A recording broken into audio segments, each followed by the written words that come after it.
despertar mi dueño.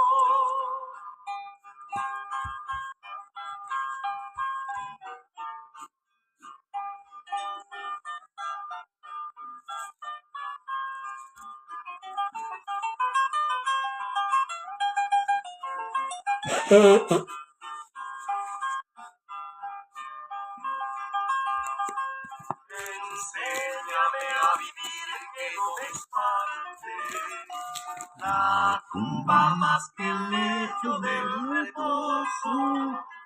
Enséñame a morir para que pueda el día del juicio despertar glorioso y pueda reposar en ti mi vida. Mis párpados no siempre dulce sueño, un sueño en que de vigor puedas prestarme para servirte al despertar mi dueño.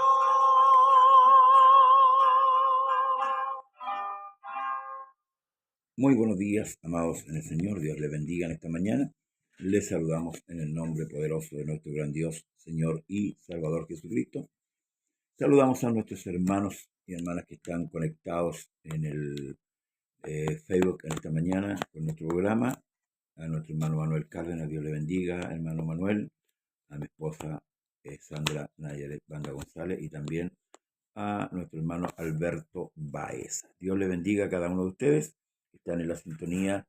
En los servicios hoy día tenemos culto en el lugar de Trieste, amén, Cerro Navia, Trieste 1457 a las 19:30 horas, amén. Y en todos los lugares donde se haga culto, vaya, no se quede, es necesario, es importante también que usted vaya, hermanos y hermanas, y asista también a su congregación, a la congregación donde usted pertenece. Bien, el día de ayer concluimos el verso 11 del capítulo 1 del libro de Hechos. Vamos a continuar con el relato de este capítulo. Desde el 12 en adelante dice, en el nombre del Señor Jesús. Entonces volvieron a Jerusalén desde el monte que se llamaba del Olivar, el cual está cerca de Jerusalén, camino un día de reposo. Y entrados subieron al aposento alto, donde moraban Pedro y Jacobo, Juan, Andrés, Felipe, Tomás, Bartolomé, Mateo, Jacobo, hijo de Alfeo, Simón el celote, y Judas, hermano de Jacobo. Todos estos perseveraban unánimes en oración y ruego con las mujeres y con María, la madre de Jesús, y con sus hermanos. En aquellos días, Pedro se levantó en medio de los hermanos, y los reunidos eran como 120 en número, y dijo: varones hermanos, era necesario que se cumpliese la escritura en que el Espíritu Santo habló antes, por boca de David, acerca de Judas, quien fue guía de los que prendieron a Jesús. Y era contado con nosotros y tenía parte en este ministerio. Este, pues, con el salario de su iniquidad, adquirió un campo y cayendo de cabeza se reventó por la mitad, y todas sus entrañas se derramaron. Y fue notorio a todos los habitantes de Jerusalén, de tal manera que aquel campo, que se llama en su propia lengua Acedalma, que quiere decir campo de sangre, porque está escrito en el libro de los Salmos: sea hecha desierta su habitación, y no haya quien more en ella. Tome otro su oficio. Esto está en el Salmo 69, verso 25, y en el Salmo 109, verso 8. Esta profecía con respecto a aquel que iba a traicionar, que iba a vender al Señor Jesús. En este caso, ya es conocido hasta su nombre, ¿verdad? Judas Iscariote, aquel que anduvo con el Señor, ¿verdad? Muchos predicadores hoy día hablan del arrepentimiento de Judas y también, por ende, de la salvación y colocan a Judas en el lugar de los salvos.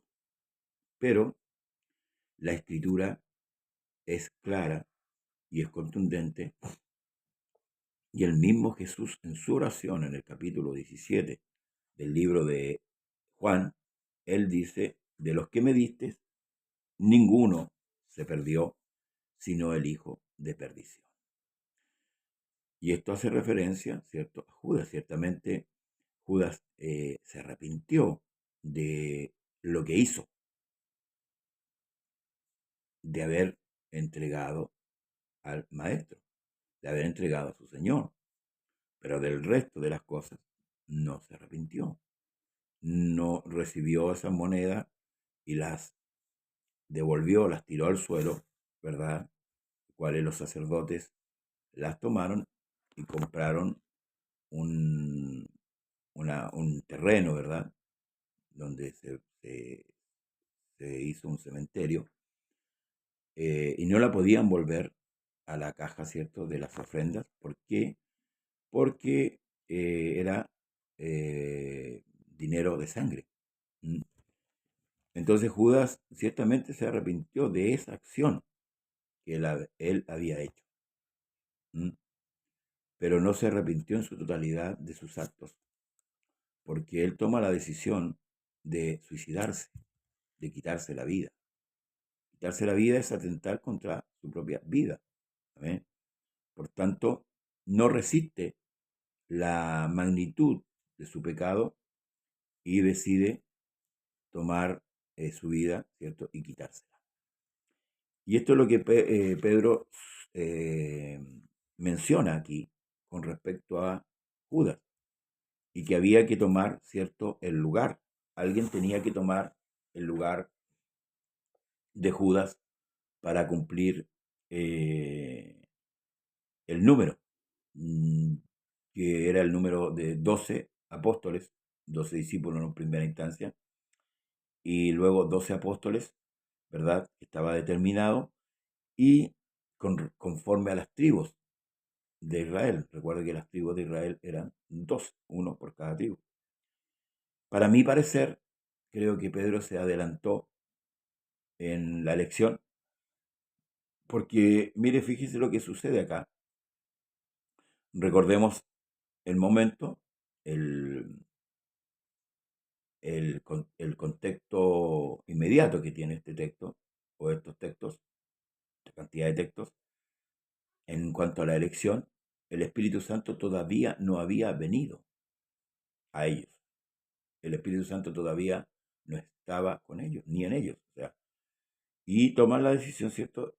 De acuerdo al último versículo, dice: y tome otro su oficio. O sea, haya un reemplazo para él. Y dice: es necesario, pues, que de estos hombres que han estado juntos con nosotros todo el tiempo que el Señor Jesús entraba y salía entre nosotros, comenzando desde el bautismo de Juan hasta el día de que entre nosotros fue recibido arriba, uno se ha hecho testigo con nosotros de su resurrección. Presentí aquí, como dije antes, completar el número, ¿cierto?, de los 12, y esto es lo que Pedro está haciendo mención, que es necesario que uno de esos que estaban ahí tomara el lugar de Judas. Ahora, recordemos una cosa, que los discípulos los escogió el Señor a cada uno de ellos. Amén.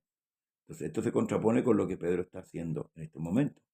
Está tomando una determinación, para mí, apresurada, porque la elección tenía que hacerla el mismo Señor.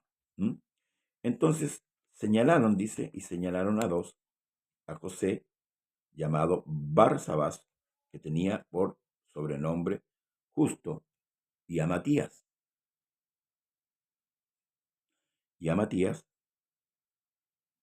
Y orando dijeron: tú, Señor, que conoces los corazones de todos, muestra cuál de estos dos has escogido.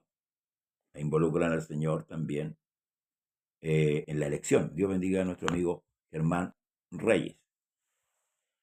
En esta oración involucran al Señor diciéndole, orando y dijeron, tú Señor, que conoces el corazón de todos, muestra cuál de estos dos has escogido, entre José, entre Matías, ¿verdad? Y José. ¿Mm? Pusieron dos hombres ahí y había que hacer la elección para reemplazar a Judas. ¿Mm? Pero aquí una vez más el Señor nos muestra, bueno, en el paso de los capítulos vamos a ver que realmente esto para mí, se lo vuelvo a decir, fue un equívoco. Luego dice, para que tome parte de este ministerio y apostolado de que cayó Judas por transgresión para irse a su propio lugar. Y les echaron suerte. Ahí está. Y la suerte cayó sobre Matías y fue contado con los 11 apóstoles. ¿Mm? Usaron el método antiguo,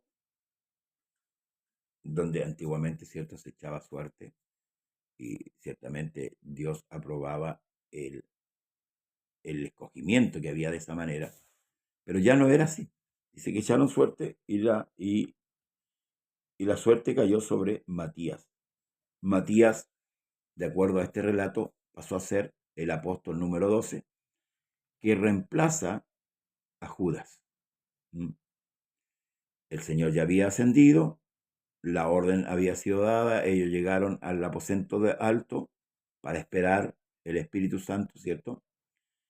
Ahora, ¿por qué era importante este otro tema de poseer el Espíritu Santo? Recordemos que en la antigüedad el Espíritu Santo no se quedaba, no permanecía en los hombres. Por eso que David dijo en su oración, no me eches de delante de ti, ni quite de mí tu Santo Espíritu. ¿Mm? Poseer esa garantía de que el Espíritu Santo, hermanos, estuviera ahí, era algo primordial para el hombre. ¿Mm? Y hoy en día mucho más, producto de lo que afrontamos día a día, lo que vivimos a diario, es importante la presencia de Dios en el hombre. En aquel entonces no podía ser así porque el pecado aún no había sido quitado. ¿Mm? Después que Cristo muere, el pecado es quitado, ¿cierto? Y todo hombre que se arrepiente y se convierte al Señor tiene la promesa de parte de Dios de ser habitación de Dios. Por eso que Pablo habla en Corintios que nosotros somos templo del Espíritu Santo. Dios bendiga a Héctor Iván Bobadilla Esparza. Dios le bendiga mucho. Era importante lo que los apóstoles estaban esperando, la llenura del Espíritu Santo. Porque a través de eso, después en los capítulos que vamos a ver más adelante, vamos a ver cómo ellos se desenvuelven en llevar a cabo la labor y la orden que el Señor Jesús les dijo que fueran por el mundo y predicasen el Evangelio a toda criatura, como dice Marcos. El que creyere y fuere bautizado será salvo, mas el que no creyere será condenado. La labor que ellos iban a cumplir era predicar la buena noticia. El Evangelio es una buena noticia, un plan de salvación ideado por Dios para salvar al hombre. ¿De qué manera?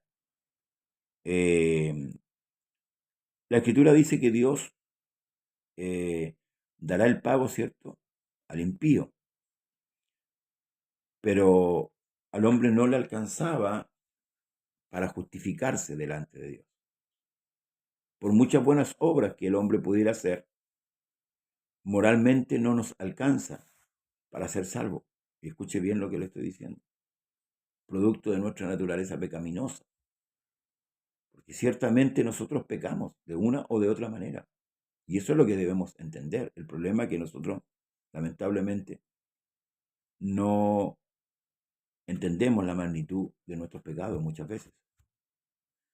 Y eso no nos deja acercarnos a Dios, nuestra condición, la de nadie. Ni aunque el hombre moralmente sea muy bueno. moralmente. Porque la Escritura es clara, dice, no te verá hombre y vivirá. ¿Mm? El hombre que veía a Dios moría. ¿Por qué? Porque no estaba a la altura en esa condición, y eso es lo que hay que entender. No estamos hablando de un misticismo, hermanos amados, estamos hablando de un Dios santo. Por eso que Isaías, lo que leímos día atrás, cuando él vio al Señor, quedó estupefacto. Sí, porque vio al Señor. Juan lo ve en otra condición, por ejemplo, en Apocalipsis, y cayó como muerto, porque no estaba preparado ni tenía la capacidad, porque era, como dijo Isaías, habitando en un pueblo inmundo, de labio inmundo, ¿verdad? Y siendo un hombre inmundo, mis ojos han visto al Señor. Entonces, eso es lo que debemos entender. Porque es necesario, hermano, era necesario que Cristo muriese, porque al Cristo morir, Cristo paga la deuda del hombre, ¿sí? Pero ahora el hombre tiene que venir y acogerse a esa gracia, y Dios respalda esa gracia en el hombre, depositando primeramente en él el perdón de sus pecados a través del bautismo en el nombre de Jesús. No el bautismo de infante, porque el bautismo de infante no sirve. ¿Por qué no sirve el bautismo de infante? Porque el niño, el bebé, no tiene la capacidad de entender qué es lo que es pecado. Si bien es cierto, el niño es pecador, pero el niño no tiene conciencia de pecado. Eso hace la diferencia. Y por eso que el bautismo de infante no sirve. No sirve. Entonces, la necesidad de que Cristo muriese, luego resucitase, ¿verdad? Ascendiese al cielo y ahora volviera de otra manera, era necesario. Todo eso lo hace Dios. Lo hace Dios. ¿Para qué? Para que el hombre pudiese ser salvo. Ese era el medio. A veces es incomprensible para el hombre natural entender estas situaciones, pero a la luz de la palabra, usted va entendiendo esto. El hombre necesita ser salvo.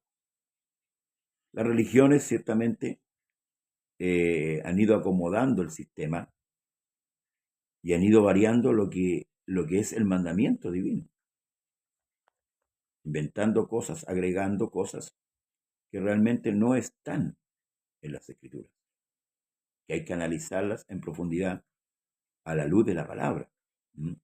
Nosotros tenemos más de 4.000 religiones en el mundo, pero tenemos un solo libro, que es las Escrituras. Y eso es lo que nosotros tenemos que leer, escudriñar y pedirle a Dios siempre el entendimiento para poder razonar conforme acá. Por eso decía que para mí en este sentido, cuando se hace la elección de Judá, esto es muy humano. Y esto, bueno, queda escrito como todo lo que sucedió a todos los hombres, a los profetas, a los reyes en el Antiguo Testamento. Las vivencias que tuvo Cristo en la tierra, las vivencias las actitudes que tomaran los discípulos. Por ejemplo, Jesús tuvo más de 12 discípulos, los escogidos fueron 12. Por eso dice, muchos los llamados, son pocos los escogidos. Pero el séquito más cerca que el Señor tenía eran los 12. Por ahí en una ciudad, hermanos amados, mucha gente siguió a Jesús. Dios bendiga a nuestra hermana Elizabeth Sáez. Pero la sigue por los panes y por los peces. Porque vieron ese gran milagro, ¿cierto? Donde Él alimenta 5.000 personas, escuchen, con 5 panes y 2 pececillos. 5.000 personas. Y esto no contando los niños y las mujeres. ¿Y qué ocurre aquí? Este pueblo, esta aldea, al ver este gran milagro, decidieron seguir a Jesús. Pero lo hicieron interesados solamente por la alimentación. Ahora, esto de una alimentación de una multitud no era nuevo, porque Jesús alimentó una nación completa en el desierto. no pasaron necesidades, ¿verdad? Su pie dice nunca se hinchó, el vestuario no se encogió, al contrario. Entonces, imagínense el gran milagro que hizo el Señor ahí. Pero Dios no quiere que lo sigan por los milagros, como muchos ostentan hoy día. Seguir a Dios solamente por los milagros, porque Dios le provee, no sé, pues de un dinero, los provee de una buena economía, de un buen pasar. No, no, porque si nosotros seguimos al Señor por estas cosas, no hemos entendido el propósito del Señor para nuestra vida. No hemos entendido el propósito de la salvación. No hemos entendido nada. Nada. En resumen, no hemos entendido nada. Entonces, hermanos, ¿qué importante el Espíritu Santo en el hombre? Claro que es importante. Porque recuerde que el Espíritu Santo es Cristo mismo en nosotros. Cristo en nosotros, como dice el apóstol Pablo, es Cristo en vosotros la esperanza de gloria. ¿Mm? ¿Por qué? Porque el Espíritu Santo es el que nos guía. El Espíritu Santo es el que nos guía a toda justicia. El Espíritu Santo es el que nos guía a la verdad. Nos va guiando, nos va diciendo por medio de la palabra, no en una forma mística, por supuesto, qué es lo que es bueno y qué es lo que es malo. Entonces era necesario. Estos hombres y mujeres estaban en el aposento alto esperando la promesa. ¿Cuál promesa? De que iban a ser llenos del Espíritu Santo.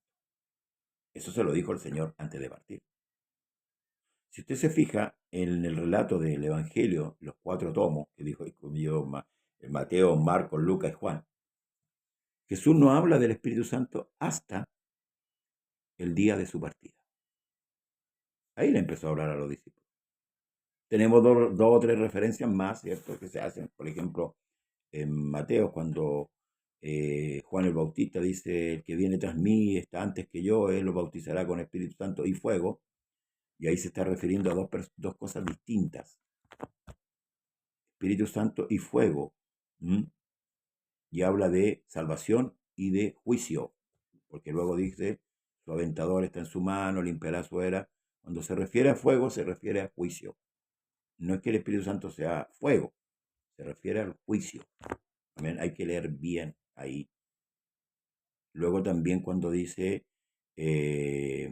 con respecto, ¿cierto?, a la iglesia. La palabra iglesia también la menciona 2 veces solamente, por ahí en el Evangelio. Entonces, ¿quién el que tiene más autoridad para poder hablar del Espíritu Santo? El mismo Dios, el mismo Señor Jesús, que desde el capítulo 14 en adelante, el 15, 16, 17 de Juan, que fue la noche que fue entregado, empieza a hablar con los discípulos y a revelarle que él tenía que irse, pero vendría el Consolador, el Espíritu Santo, el cual el mundo no ve porque no le conoce, ¿cierto? Que no le ve ni le conoce. El mundo no puede recibir el Espíritu Santo porque no le ve ni le conoce. Pero aquellos que le conocen, ¿cierto?, sí, ellos pueden recibir el Espíritu Santo. Por eso que, hermanos, debemos enmendar muchas cosas que a veces se enseñaron mal con respecto al Evangelio, con respecto a la salvación. Y que ha hecho errar a gran parte de la iglesia y también a aquellos que entran, ¿cierto?, a buscar a Dios. Por eso debemos, hermanos, enseñar bien las Escrituras. El Espíritu Santo es dado no a cualquiera. El Espíritu Santo Dios se lo da a sus hijos. Por cuanto sois hijos, dice el apóstol, Dios envió el Espíritu de su Hijo. El apóstol Pedro dice que Dios le da el Espíritu Santo a los que le obedecen. Ahora, ¿por qué estamos hablando del Espíritu Santo? Porque ellos están en Pentecostés esperando el derramamiento del Espíritu Santo. Si bien es cierto, los discípulos estuvieron 3 años en la escuela, como yo digo, la escuela con Cristo, ¿verdad? Pero, ¿qué sucede aquí? Ellos no entendían nada. Prácticamente, ellos actuaban por inercia, por decirlo así. Y yo esto se lo compruebo a través de la Escritura. Cuando Jesús les pregunta a los discípulos por quién era él,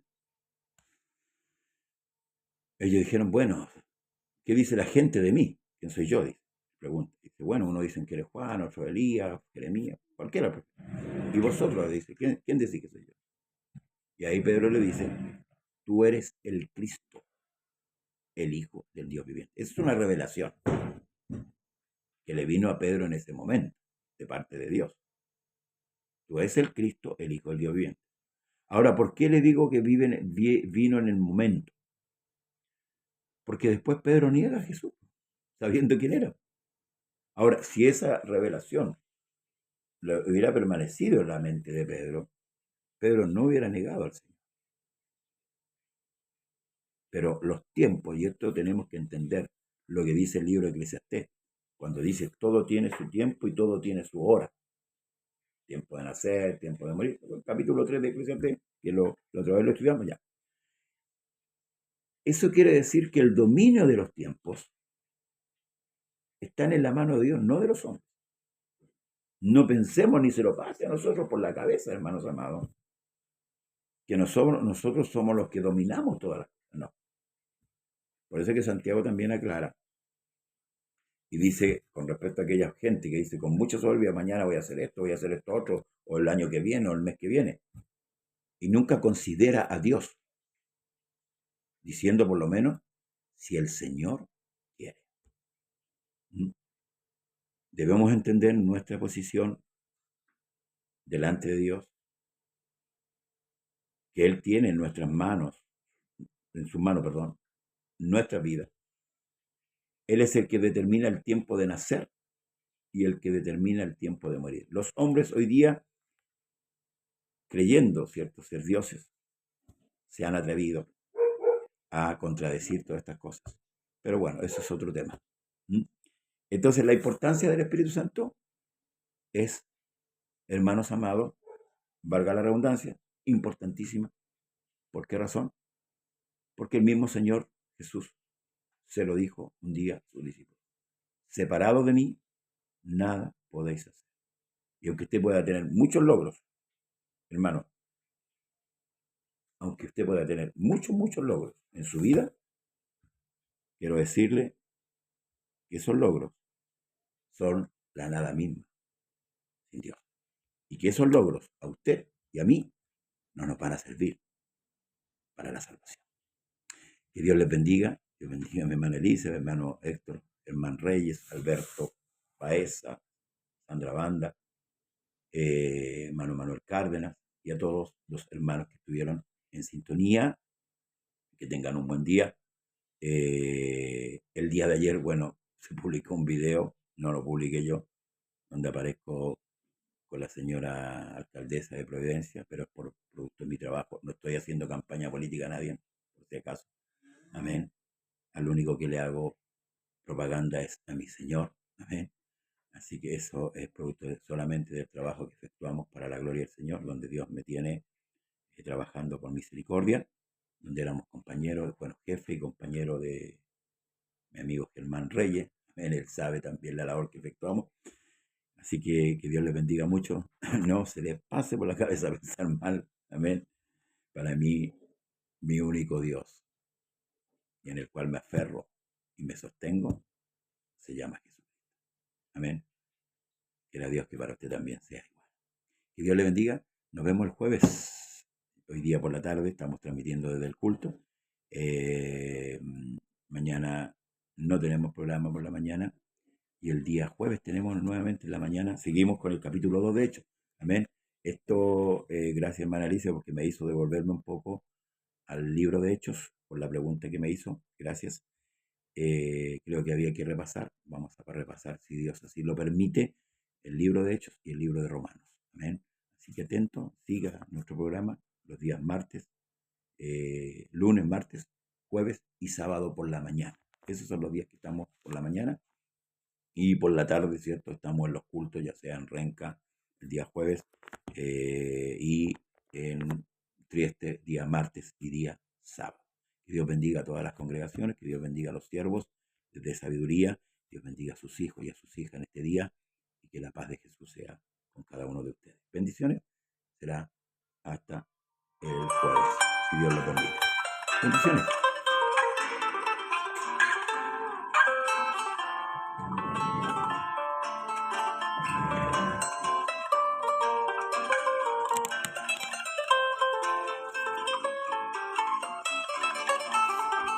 Amor inmensurable, amor puro y bendito, el amor de mi Cristo, incomparable amor, que aunque el mar se seca